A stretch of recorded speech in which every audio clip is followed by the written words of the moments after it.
Very good morning, class. This lecture is about service oriented cloud architecture, and the code for this subject is TCS 859. Myself, Dr. Sachin Sharma. We are discussing Unit 2. There are two ways to view the web service architecture. The first is to examine the individual roles of each web service actor, and the second one is to examine the emerging web service protocol stack.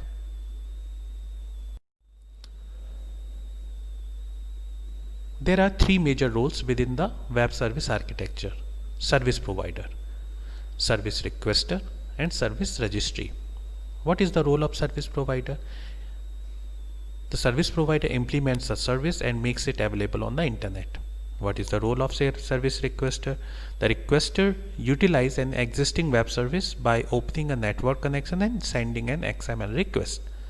What is the role of service registry? Service registry provides a central place where developers can publish new services or find existing ones, and it also serves as a centralized clearing house for organization. So these are the three major roles within the web service architecture: service provider, service requester, and service registry.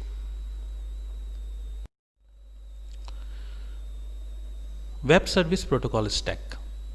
This stack has four main layers: service transport, XML messaging, service description, and service discovery.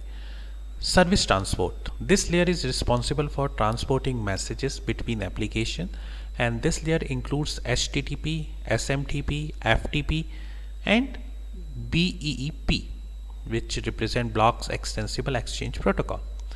The second one is XML messaging. This layer is responsible for encoding message in a common XML format. Service description. This layer is responsible for describing the public interface to a specific web service. Service discovery.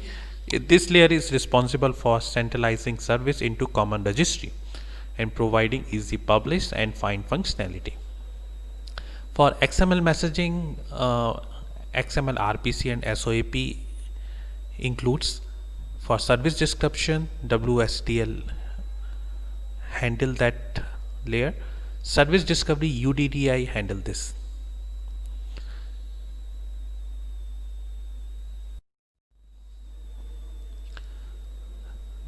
There are other few layers. Service transport.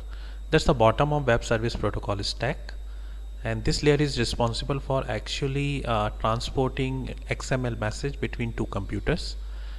HTTP, it is most popular option for service transport, which is simple, stable, widely deployed, and most firewalls allows HTTP traffic, and this allows XML RPC and or SOAP message to as a passing of HTTP message. This is good if you want to integrate remote application. So next is Blocks Extensible Exchange Protocol. This is promising alternative to HTTP, and it's a new internet engineering task force framework for building new protocols. It is layered directly on TCP, includes a number of built-in features. Using BEEP, one can create new protocols for a variety of applications, including instant messaging, file transfer, content syndication, and network management. SOAP via HTTP can be used via SMTP or FTP, and the promising idea is that to use SOAP over BEP.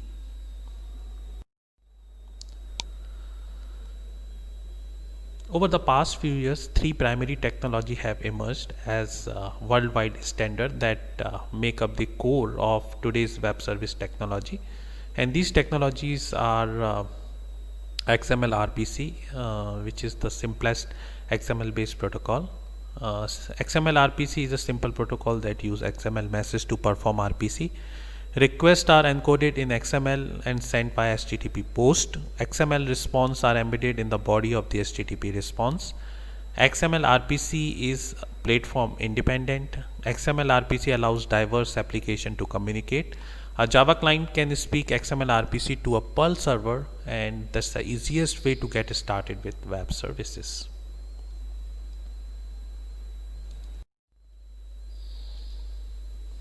SOAP is an XML based protocol. SOAP is a communication protocol. SOAP is for communication between application. It's a format for sending message.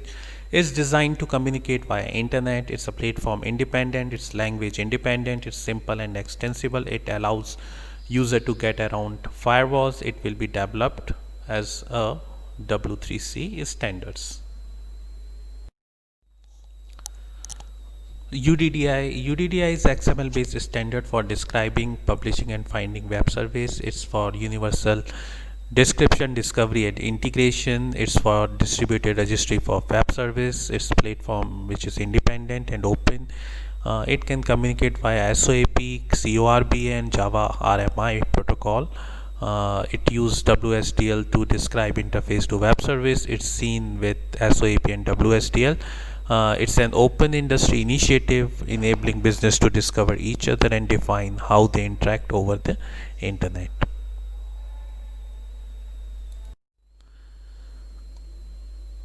WSDL is an XML based language for describing web services and how to access them. WSDL stands for Web Service Description Language. It's developed jointly by Microsoft and IBM. It's a XML based protocol for information exchange. It's a standard format for describing web service. It describes how to access web service and what operation it will perform. It's a language that describes how to interface with XML based service. It's the integral part of a UDDI and XML based worldwide business registry. It's a language that used by UDDI, and it is also pronounced as WSDL, which is spelled out WSDL. So WSDL is also called for that.